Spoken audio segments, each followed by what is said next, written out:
It's now time for this month's broadcast of Learning Now TV.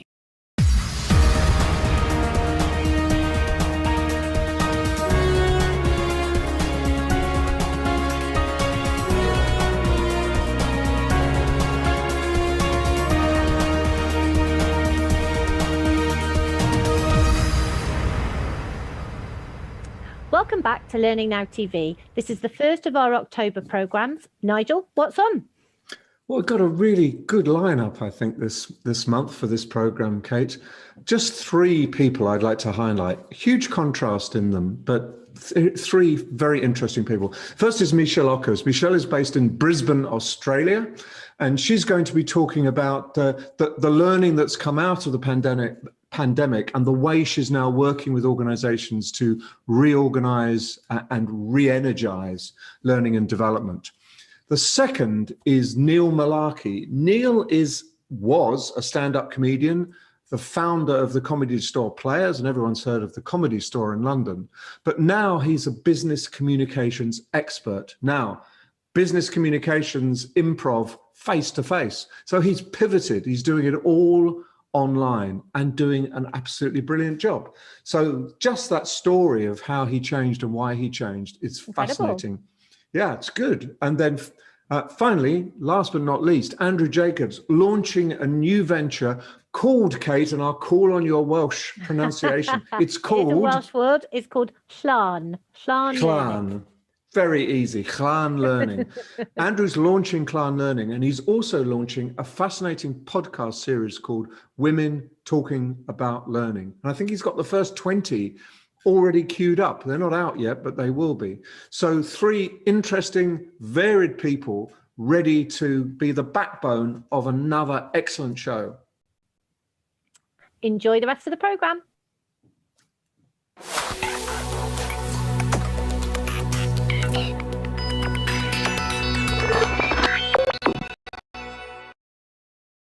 At Learning Now Television, we really like to speak to people from all over the world because we then get a much bigger, better, more comprehensive picture of what's going on. So I'm really thrilled today to be talking to Michelle Ockers. It's my morning and she's gratefully given up a big chunk of her evening to speak to me. So thank you, Michelle, and welcome to Learning Now Television. Michelle is an organizational learning strategist working with organizations, not just in Australia, about delivering better learning. So my first question is, Michelle, what have you learnt over the course of the last 6 months that you think organizations ought to learn as well in terms of their learning? That's a big question, Nigel, so I'll try to distill it down to a few key things. Of course, there's been this big push to digital. Face-to-face learning in classrooms was denied us, and a lot of people were still using it. Well over half of learning was still happening in classrooms. So in the early period of COVID, there was a lot of grappling with what do we do now if we don't have classrooms? And I saw a lot of interest in some webinars I was running around the question of moving into the online space and how can we do it smartly and quickly and not just quickly. And what can we do to make sure we don't bring bad practices with us or invent new bad practices? And I know, Nigel, sometimes you talk about it's not just a straight translation, right? That you need to actually pause. And I really have been encouraging people to pause for long enough to do some thinking about what it is that they're trying to do. So I've been using the phrase rethink learning quite a lot. So emphasis on think. Yes, emphasis on think. Absolutely. Don't just do, think. Because there was a lot of panic, a lot of knee-jerk reaction. What are we going to do? We'll just do it very, very quickly. There is time to think. And you're kind of helping people think, aren't you? That's really what you're doing. Absolutely. Absolutely. And trying to do it in a way, I keep talking now about lean, robust processes. So just because you need to move quickly doesn't mean you can't do it well and still use a lot of what we already know about practices that work, including, performance consulting and some of the practices from human-centered design to do a really good job on your upfront needs analysis. So you know who you're creating something for and what you want to look different as a result of it and what it means to the business. So there's some old practices that are still really needed and that we can do if we have kind of a process to follow. But a lot of organisations I've discovered just didn't have that process in the first place. So we're kind of floundering a little bit with not having something they could scale to move more quickly. So that's sort of one observation and one thing I've learned. And I've been offering a playbook to organisations to rethink learning to move more quickly, but do it in a smart way. And I've been surprised at how many of the organisations I'm speaking to didn't already have something mapped out that they could scale really well and use really consistently. So you were kind of cutting through the fog for them by and offering them a schema to go forward. So just now, tell me what you think will endure. So we've all gone through this mess. We're beginning to sort things out. What happens in 6 months' time? What will we look back and say, that was great learning. We have changed the way we do things forever, not just temporarily because we had to. Yeah, I think connection over content. So what we saw early on was a lot of content, right? We saw a lot of curation. We saw people picking up content that they previously used face-to-face and kind of repurposing it.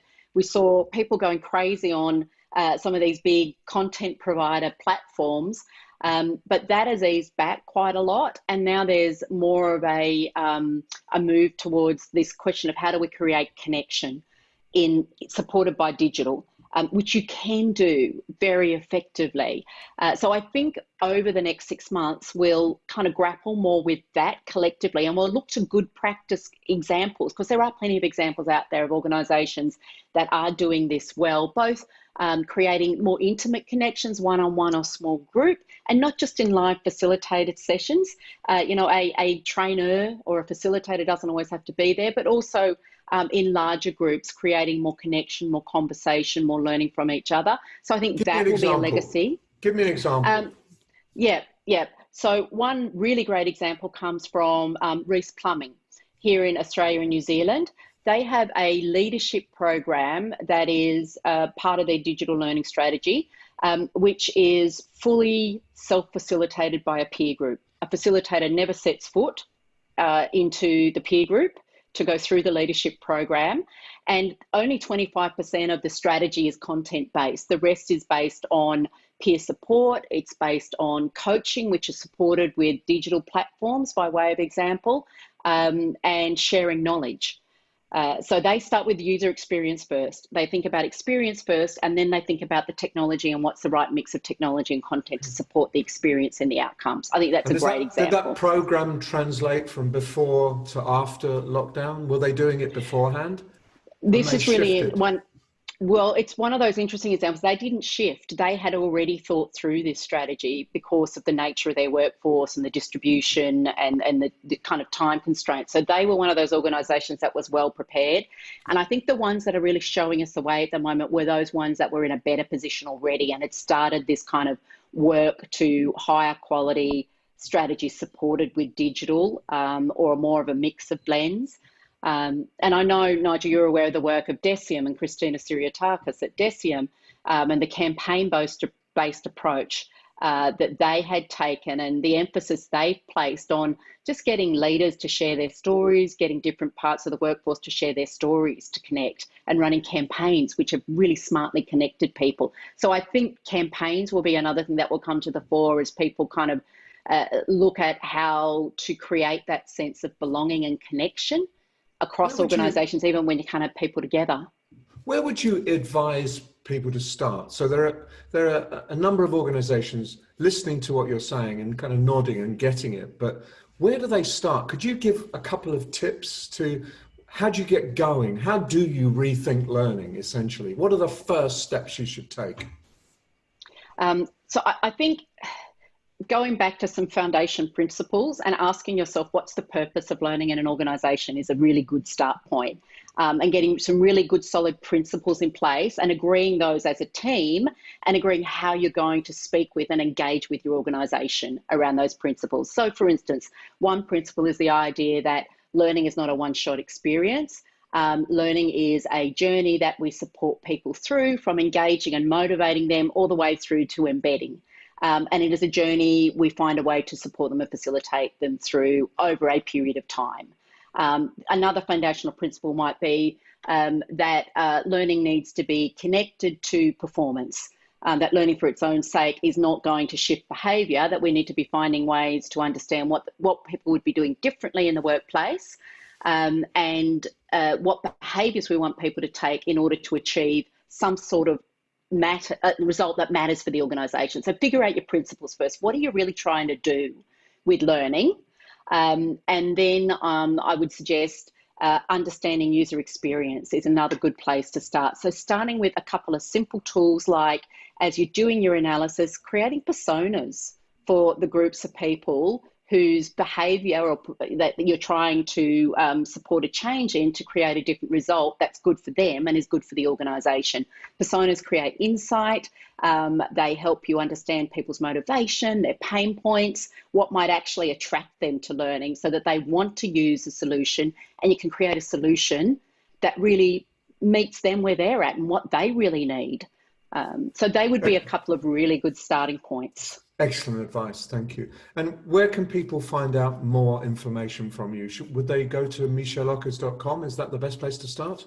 Yeah, absolutely. And I have been running some webinars around this idea of rethink learning. I've got one still to come in mid-October, and I'll make those available as a package for people. And if people go to the tab on my website, Rethink Learning, they can find out more about the kind of approaches I've been working with organisations on that are really getting them to take a fresh perspective and move not only in this kind of way up front with the analysis, but also thinking about the whole journey in their design and looking at how they can develop quite iteratively, rather than it being something that is a huge thing that takes some ages to develop. What can you start getting out people using quickly as you keep going?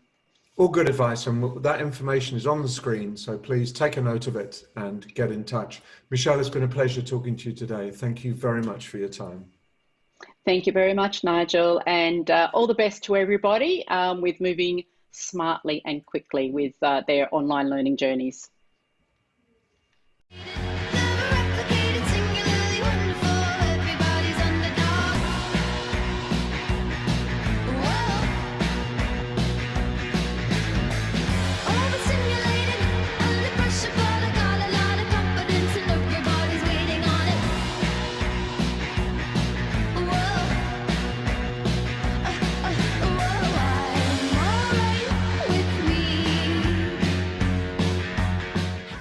I'm thrilled to welcome our guest this morning. It's Andrew Jacobs, who I've known in many different guises over the years and has provided me with inspiration and support and all sorts of things. And I'm really delighted to say that now he's running his own business, Flan, and he can tell you a little bit more about the genesis of the name in a minute, but he is now able to bring all of those things to a much broader audience. So Andrew, thank you for being with us today.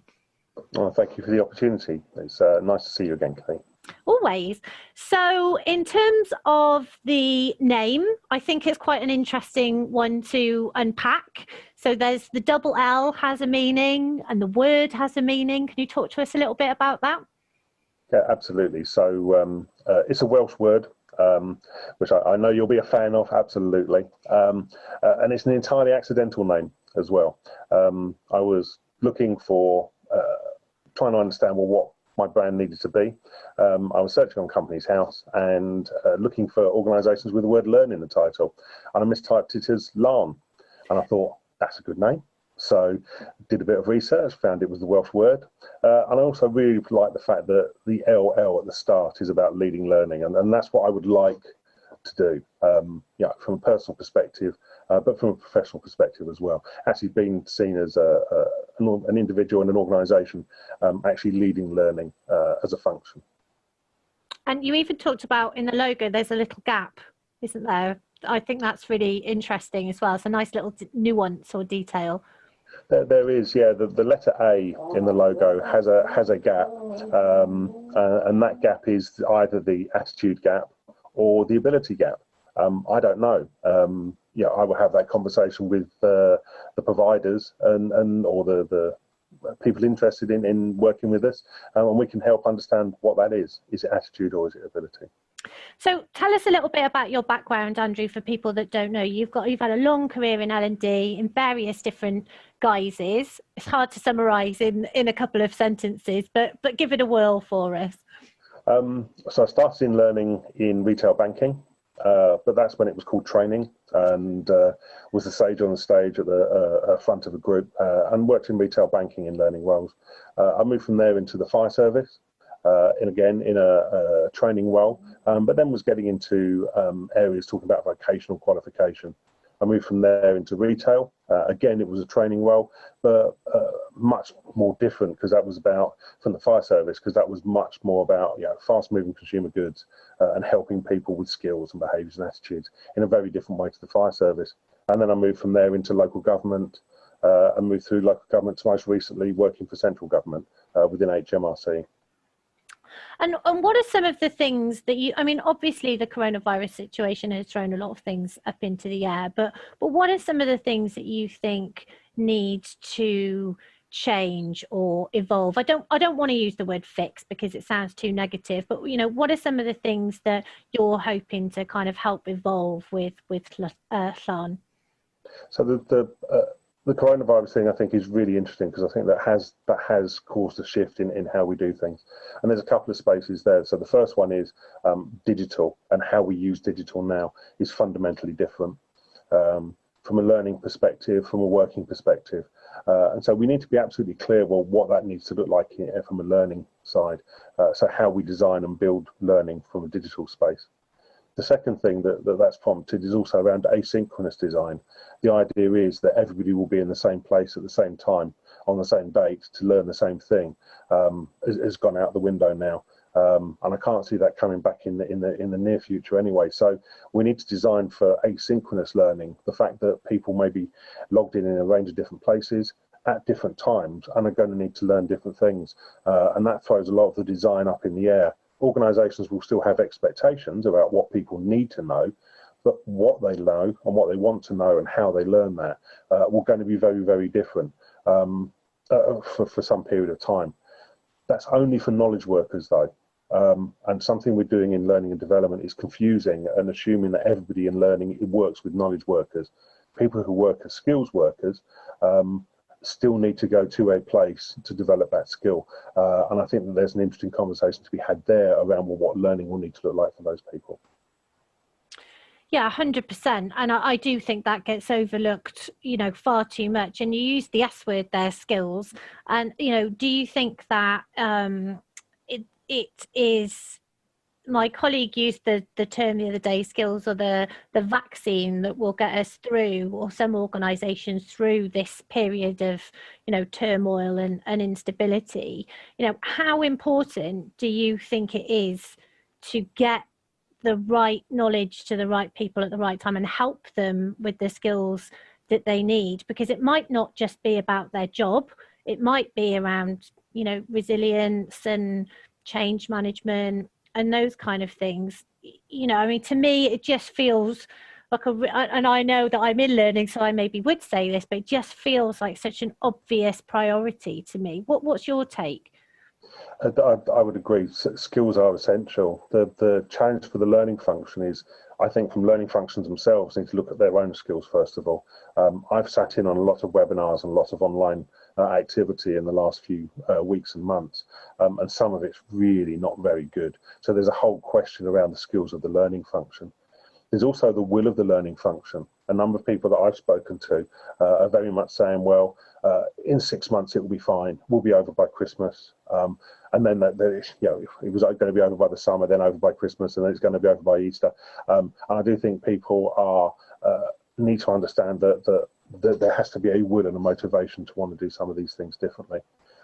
We need to look at the resource that the learning functions have got, and actually, people working from home in a learning function from their dining room table, on a dining room chair isn't going to be necessarily good for them. So we need to make sure people have got the right resources. But we also need to make sure that learning functions have got authority to do things differently. And that, I think, is the biggest shake-up that needs to happen.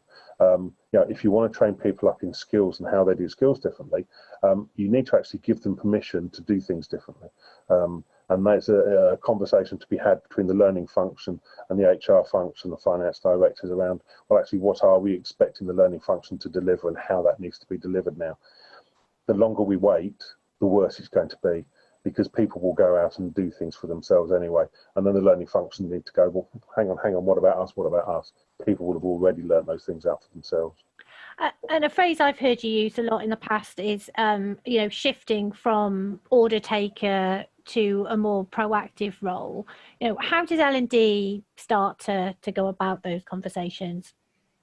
Yeah, so the idea of moving from a shopkeeper to an engineer, I think is fundamental to what this shift needs to be in terms of attitude. We can't just produce courses anymore, because that's not what people will be asking for. I don't need a course on how to use Microsoft Excel. I can look it up at home. I can't turn to my colleague next to me and ask them because they're not in the office, but I can ping a message into a community or into a forum, or I will look it up for myself. So that way of people learning on the job has become very, very different.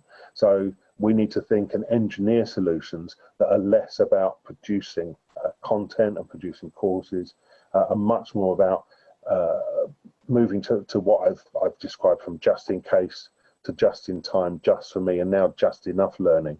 Because not everybody has the time or the mental capacity to learn everything anymore.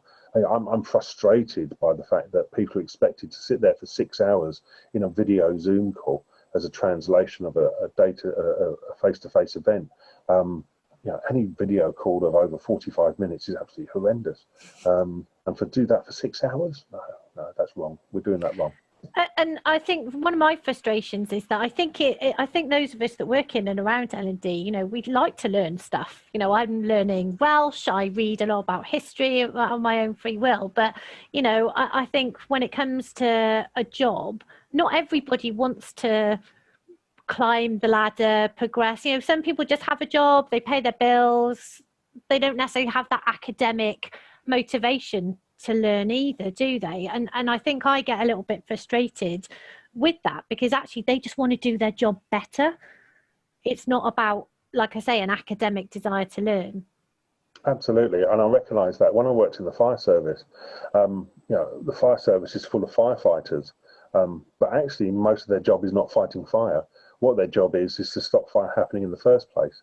So when I started working there, the organisation was moving to becoming a much more vocational, much more about community fire safety role. So you had people there who wanted to do the job, but the job was changing around them. And learning is in a really interesting place to be able to help people understand how the job is changing around them. You might want to do the same job that you've been doing for the last 5-10 years, but that job's now going to be very different because the context that we're working has become very different. And I think that's where the learning function can be really supportive and help the business understand that the business has changed, and then to help the people with whatever those new skills need to be to work in that environment. Now, very quickly, you have been a really big supporter and advocate for women in learning. We've had you on the show before to talk about it, and you've got another little venture up your sleeve, because starting a new business is not enough. So tell us about the other new initiative that you're working on.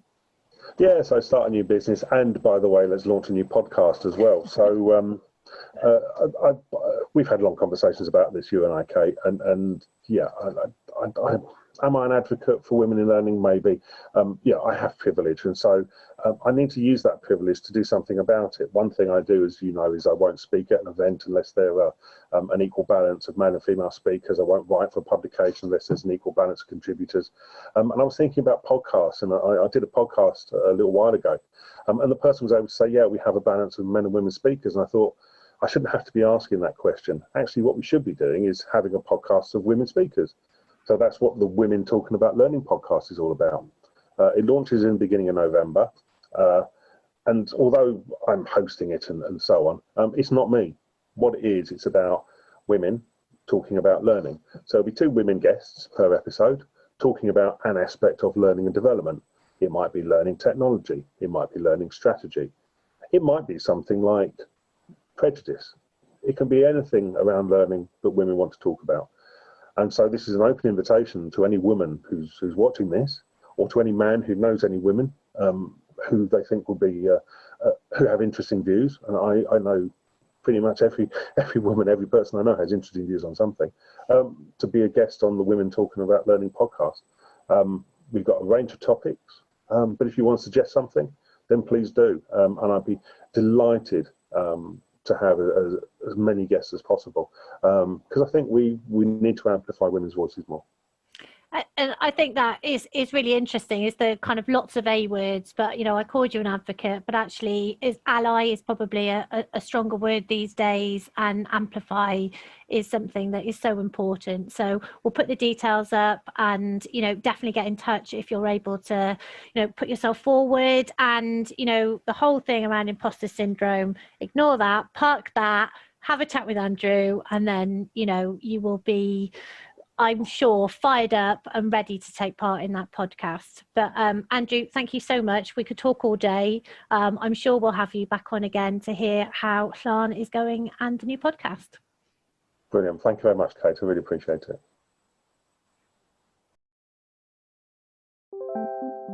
Our learning experiences unlock potential, transform the performance of people and organisations, and help millions around the world build happy and successful careers.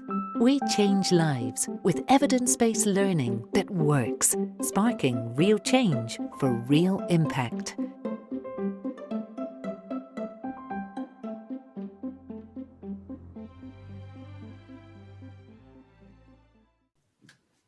As ever, our contributor Robin Hoyle joins us this month to talk about workplace transfer activities in his learning and how he's had to adapt these to the online environment.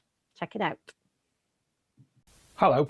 For many years I've been running learning journeys, and by learning journeys what I mean is that there's been a formal process comprising mainly 3 sets of activities. Before any classroom event or before any group activity, there is some acquire knowledge component, so that everybody starts that group activity from a pretty much same place in terms of their level of understanding, their ability to use the vocabulary that we're going to be using. And of course we've asked them to think about how some of the things that we're going to be covering within the group sessions impact their day-to-day life and their day-to-day work. Then there is some kind of group interaction, usually in a cohort of between 8 and 16 people, and then a series of workplace transfer tasks and activity, taking the learning back into the workflow, asking people to use tools to try out some of the skills that they've been thinking and talking about, and practicing within those group sessions, and experimenting with some of those behaviours, reflecting on what's worked, what's not working, setting themselves goals and targets, and then going back around that cycle in those workplace transfer activities. Very often, those workplace transfer tasks are also supported by a coach who has been previously trained to be able to provide that support one-to-one or one-to-small group across their teams. Now, as with everybody, as a result of COVID-19, we've changed that bit in the middle, that skills and practice session in a group, from being a face-to-face event to being a series of virtual events. And so we've also changed the way that the acquire knowledge works. So instead of being a whole chunk of stuff that people do in advance of a classroom, it's now interleaved with those shorter, more frequent virtual sessions. So instead of it being one block of classroom activity, it's now maybe 4 or even more virtual sessions of between 2 and 3 hours, and individuals are working on some acquire knowledge activities on a just-in-time basis.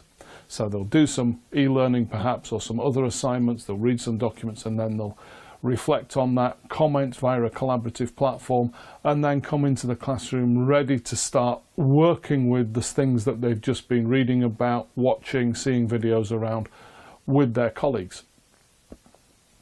Now, what we've found is that because we're working on a large global rollout of one of our programs, what we've seen is that in some countries it's still okay to run face-to-face events, and so where we've been able to do that safely, we've been continuing to deliver face-to-face events for groups of about 12 people. Where we've been doing that in the rest of the world, clearly we've been running these virtual sessions. And there's quite a lot of pressure from our client, from some of their managers, to say we'd prefer to run face-to-face. Face-to-face is proper training, isn't it? And so we've been looking at some of the statistics to see whether or not there's any rationale for why face-to-face is quote-unquote better. And in actual fact, we found precisely the opposite. What we found is that if we analyse completion of tasks and assignments via the collaborative platform, if we look at how often people are commenting on their own experiences and sharing their experiences with their peers, commenting on what their peers have written, we find, particularly in the workplace transfer activity, a very significant uplift in the amount of work people are doing after the group sessions from a virtual standpoint rather than a face-to-face standpoint. In other words, people are about 3 times more likely to complete workplace transfer tasks if they've done a virtual classroom session or sessions than if they've been to a face-to-face session. And I was interested to try and understand why that is. And, you know, we've not looked at every program that we've ever delivered because in actual fact we've run very few face-to-face programs. But we did look at 5 or 6 face-to-face programs that have now completed, and we looked at the same number, the same program, same subjects for a similar cohort for people who completed virtual sessions. And that statistic of 3 times workplace transfer activities completed held good pretty much across all of them. So it was an average, but it was pretty close to being every program we saw that happening. So why was that going on? Maybe it's about the nature of the classroom itself. It's much more of an event, isn't it? You may travel to get there. You may even stay overnight to be in the same location for both days of the session. And maybe the fact that it is such an event means that by the end of it, you feel like you've finished, you've completed, it is over. And of course, very often we make that clear for people that it's over because we ask them to complete happy sheets. We may even give them certificates.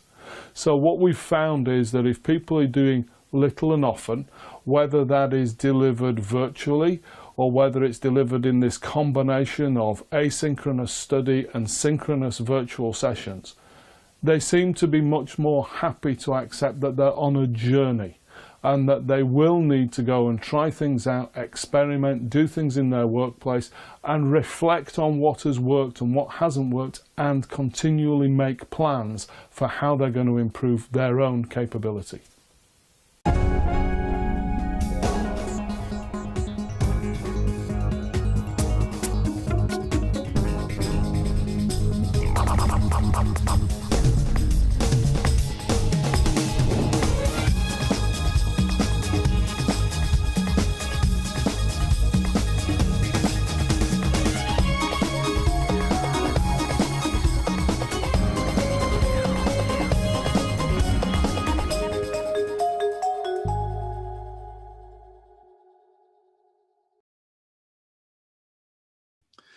And we've got a great case study from St John's Ambulance and Andrew New, who shows us how his organisation managed to pivot during the current pandemic.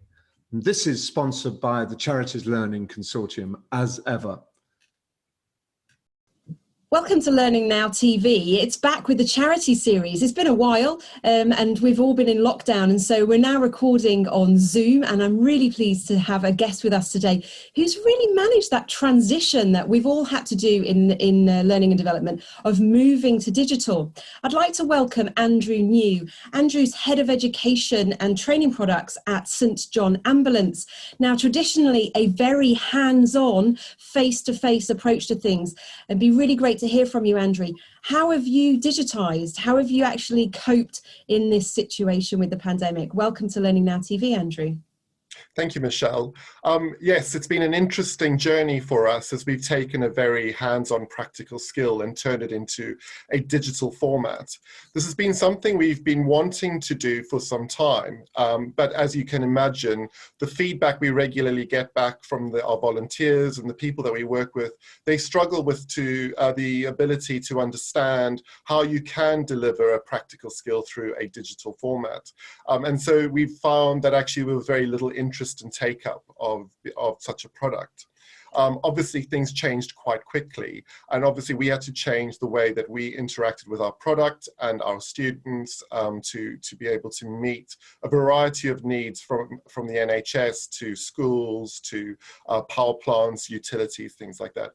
The key thing that we did was we first really focused on ensuring that we were all joined up within our organization, that we had all our key stakeholders working together, understanding what we want to achieve, and ensuring that everybody was focused on achieving that goal of a digital approach to first aid. So that could be from our clinical teams to the representatives we work with in terms of the NHS, to the health and safety executive, to our digital teams internally, and our customer services team.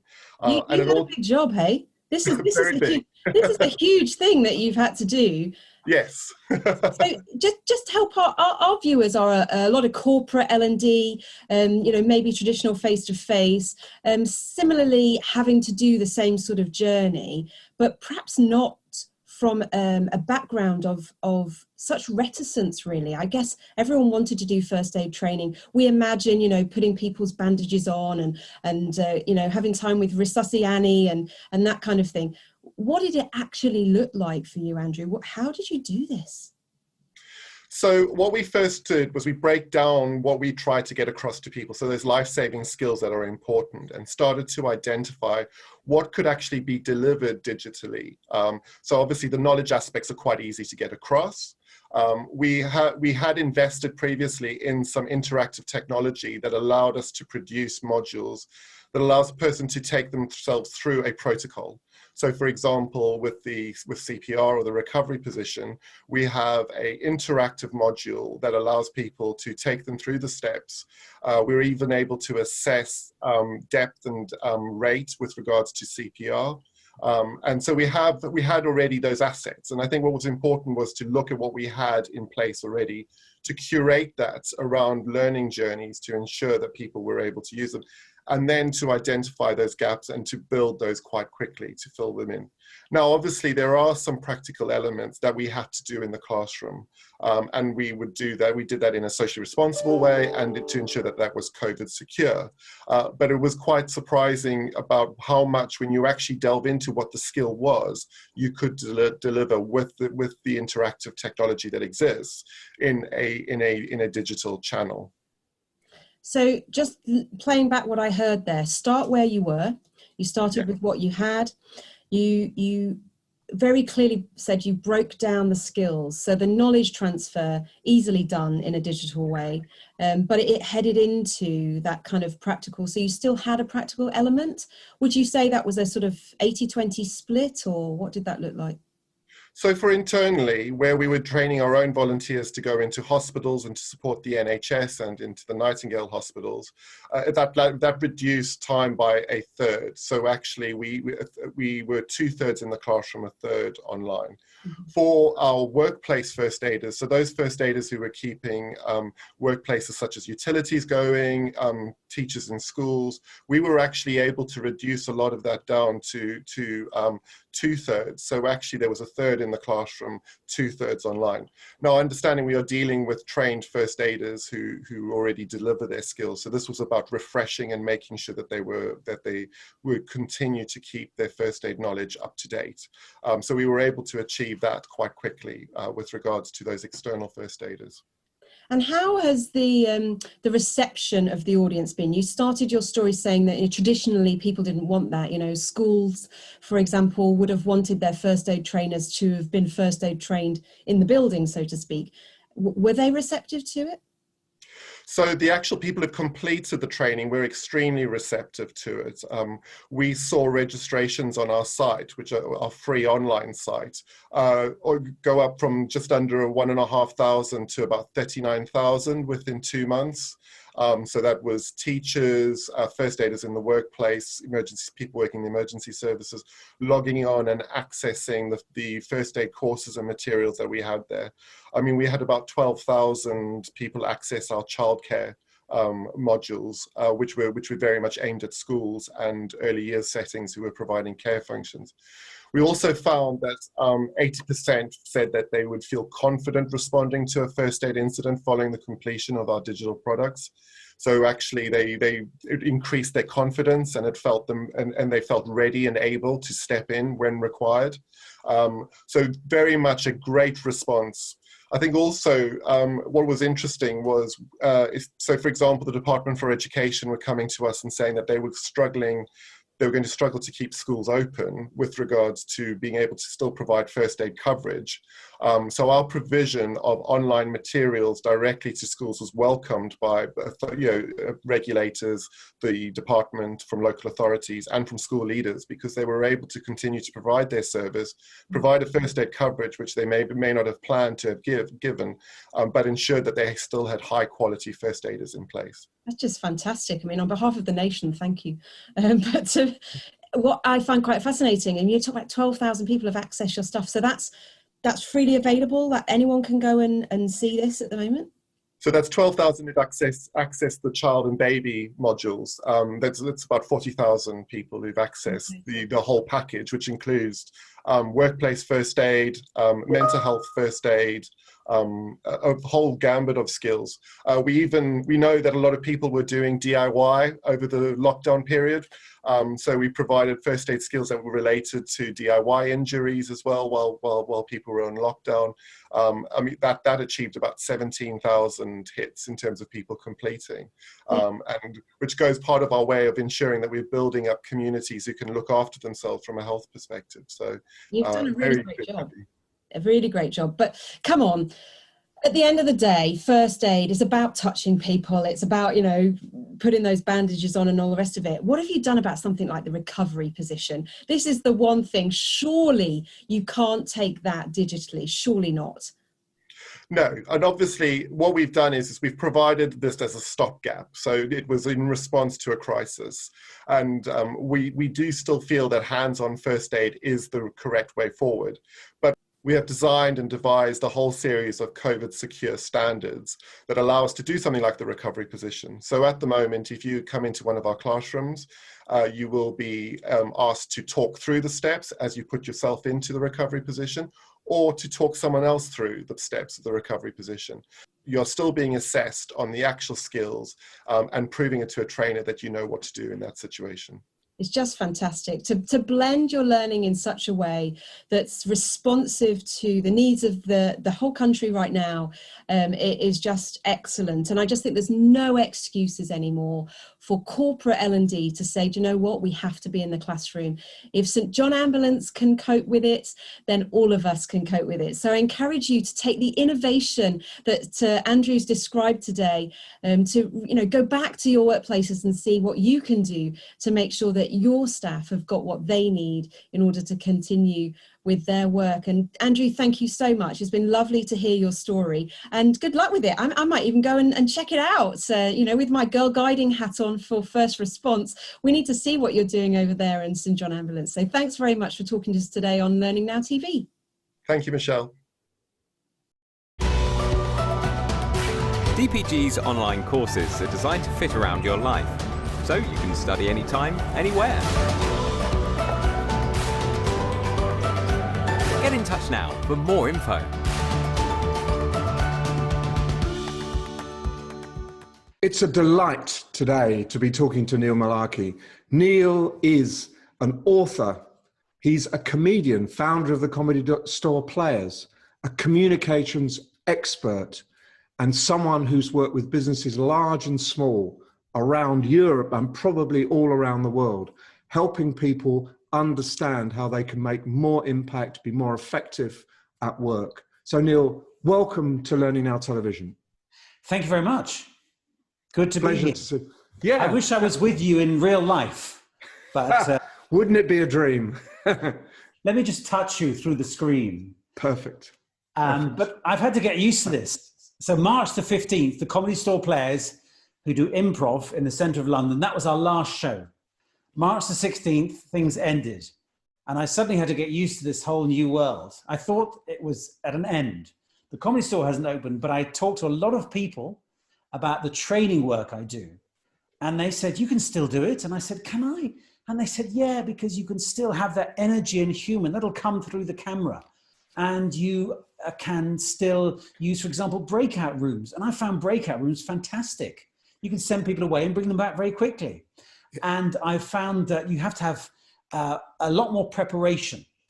So you need to know what you're doing. People's attention spans are different.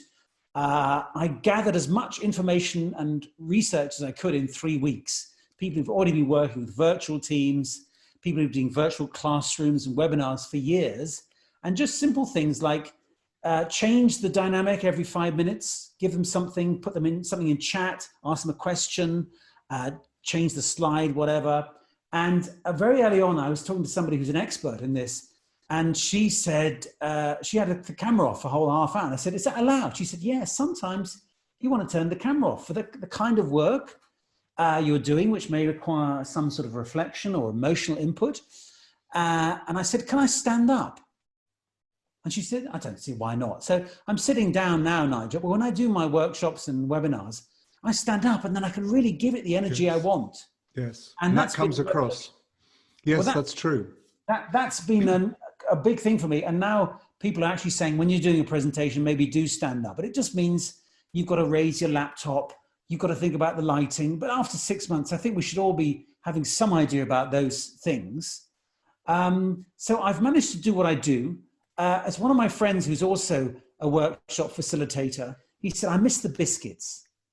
And those kind of coffee breaks where you can chat to people. Also sort of mentally, for me, going to an event and being there an hour early, 2 hours early, or the night before if it's a flight, just getting in the zone. This is all I'm thinking about. And then doing the workshop, and then I go home and I can decompress. I've got children, so it's kind of, what's Daddy doing now? Why is he shouting in his study?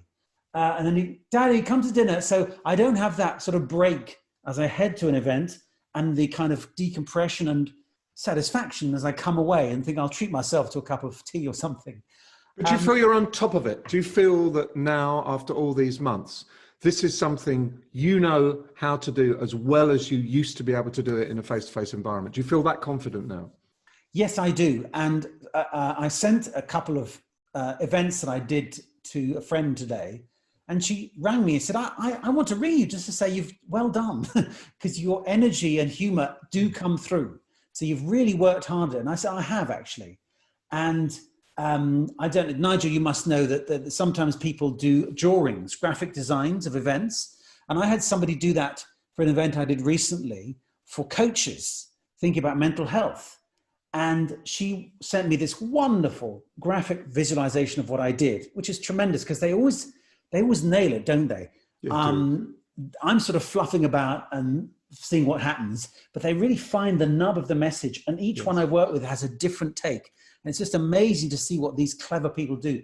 But she said, that's the most enjoyable session I've attended. And I took that to be, I was really pleased by that because I do try and make it enjoyable. Unless it's enjoyable, I don't think people remember stuff. I've had to work hard with synchronous and asynchronous, which is make sure... You've got all the language. You've got all the language. Wow. Very early on, people were saying these Zoom and other video calls are quite tiring. So basically, whatever you thought of in real life, cut it in half. So you want to have people already thinking about it before you arrive. So send them a video, send them an article, send them a question. So when they're there, they've already started. So we're not gathering from nowhere, which I do in workshops normally. And we have a day together, we can chat. I kind of eyeball them as they arrive and I get to know who's who. And then we take breaks. And by 5 p.m., we've achieved stuff. We can't do that. The longest I do so far is a 3.5 hour one, but I build in breaks. I build in exercise. I make people go out of their house and take a picture of themselves to show they've been out the doors. I make them go and find a hat in the house, make sure they're not just hunched over their laptop all day. You're absolutely right. So I think I have found ways. I'm still learning. I have to be much more prepared. So I have to do some pre-work and then make sure I send them stuff afterwards, which could be slides, it could be a question, it could be an article, such that we really try and nail what we've learned, but I also make them write stuff down. So the joy of it is actually you can ask somebody in a video call, what do you think? and all 20, 12, 10 participants can say something in chat. Whereas normally you say John, Janet, Sheila, in a sequential. So there are some advantages. Huge. Also, That back channel, which is what I call that chat, that's sitting there in a column, means that no voice is unheard. And that is remarkable. It means that the most introverted and shy person in the room has an equal voice to the most boisterous and listen to me, watch me. And I think that is extremely empowering. One other thing I do is that we send them for walk talks on the phone. So they go out of the house and they phone their colleague and they discuss what's going on while they're out doing a 10-minute walk, 5 minutes out, 5 minutes back. So disconnect, go away, come back refreshed with a bit more oxygen in your bloodstream. So I think all of these techniques work. Now, the question I want to ask you is, when everything suddenly returns or slowly returns to normal, and we've all been vaccinated, what are you going to do differently in your face-to-face sessions as a result of these insights gained over quite a long time now, 6 or 7 months? I think I'm going to do more pre-work, really make them do something ahead of time. And we'll do a little bit more recapitulating, going over the bit I just did, which I do now, because I hate the fingers of slides. So initially I was going, okay, talk, slide, talk, slide. Now I do talk, we do half an hour, 20 minutes, whatever, some interaction, they go to breakouts, and then I bring in the slides and I do 5 or 6 slides to reiterate what I've just done. Then I don't have my fat thumbs in the way for too long. And then I send them the slides later. So I sort of do the work, then reiterate. And I think I'll do that in real life, actually. Yeah. I've got a little bit better at slides. I'm still no better than my children who are, teenagers. I still find it hard to do all that. But it's a good way of making myself follow the rule, by the way, of sort of 1 point, 1 thought per slide or so. Yeah. But when I send them the ones later, I do a bit more than that. But I just want them to start thinking that there's no end to the way you can keep sort of reminding them of stuff. I try and do it through workshop etiquette. So let's try a thing. What do you notice? Okay, that accords with what I thought, but actually you extended it. Okay, let's write that down. Let's say it in another word. Let's say how that applies to what I do back in the office, virtually or not. So I will certainly do that. I think I'll try and also meet people virtually before, after, because it's fairly easy. Yeah. I will acknowledge that there's something for myself that I need a bit of that reward of the audience, 10 people or whatever, warming to me. And I still want that. So a lot of workshop facilitators, we're admitting we need a bit of that ourselves. It's true. But also, it's very true. And are you also, just quickly, are you also, what you're really saying is that what you do is you keep them entertained and motivated, and when they're at that point of engagement, you then whack them with the facts, the information on the slides. You don't start with the information and then have a discussion, engage them. You do it exactly in reverse in order to create a high level of interest. That's true, isn't it? That's what you've just said. That's kind of what I do. I try and throw it in a bit as we go. Because my old process would be wait for them to come up with the answer, and then I put it on the flip chart, if you like. Yeah. And I say, well, this is the word, the phrase, or the book, or the TED talk that kind of backs it up. Now I have to have it already planned, and I send them the stuff afterwards. But I still really want them to come up with it. And that's why the parallel channel you said of the chat is helpful. And I try and make sure I know who's kind of in the zone. I'm looking, and it's great to be able to say, okay, Nigel, and Nigel doesn't feel too bad because we're fairly close to each other.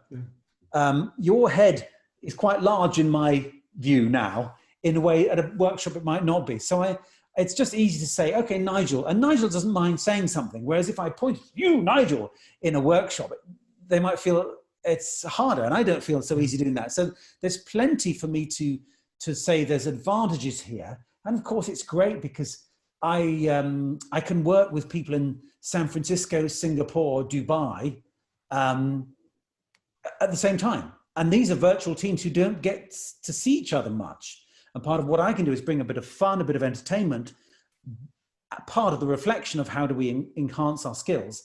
I do miss a little bit the business class travel, though, Nigel, I have to be honest. Just for sort of 2 hours or 6 hours or 10 hours, I'm a child again. There's people who bring me food and entertainment. I have no responsibility. And that's nice. And I don't get that enough. And on the other hand, seriously, a lot of people I'm talking to are saying, I miss the solitude a bit, especially when their children were at home in the spring and summer, where mum, dad just didn't have time to be themselves for a moment.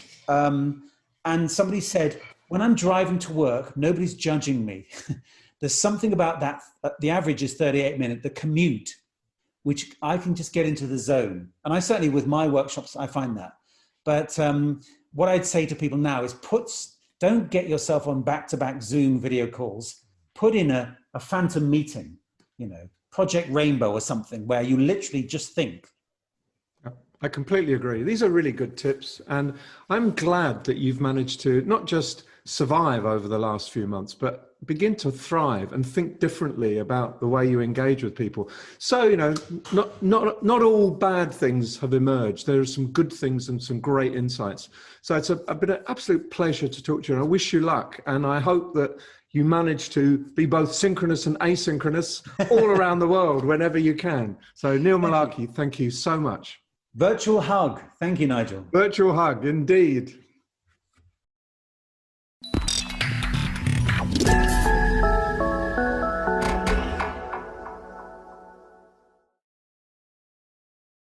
In the L&D world, we all know our biggest challenge is knowledge fade and demonstrating ROI from our training interventions. At Elephants Don't Forget, we use artificial intelligence to guarantee that what you train your employees, they learn and retain.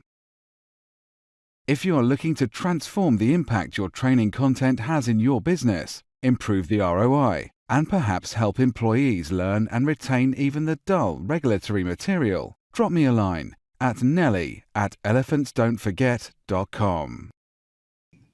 Well, Kate, another program's gone by, and I hope you found it as interesting as I did. I think there's some great people today and interesting insights and kind of optimistic feel about the program. I don't know what you think.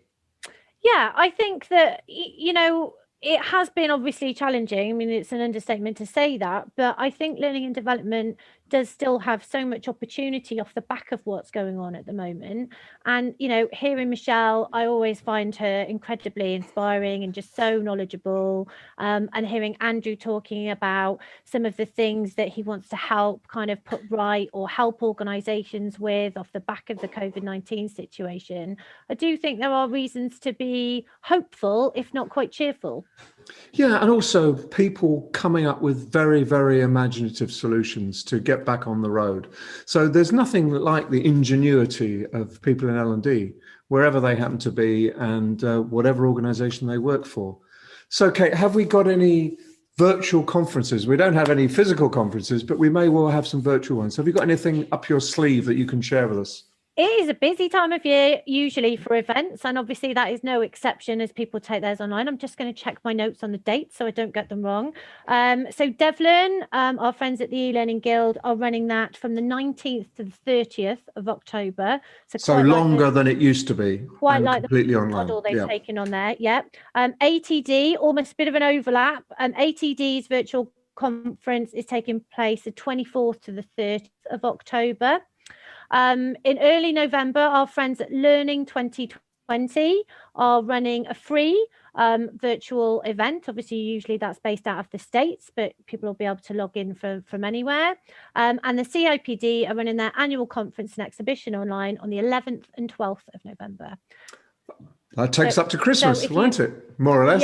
Yeah. Well, yes, very much so. I think there'll be, tons of learning, and it'll be interesting, I suppose, to see how many of these event organisers put the resources online afterwards for people to dip into and things as well. Yes, I think that's right, Kate. If they provide the resources, rather like Learning Now Television provides the resources, that there are now 300 to 400 interviews that are freely available. And if you imagine a couple of years down the track, we'll have some pretty impressive bank of fantastic sessions from various conferences. But there's no decision on that, I don't think.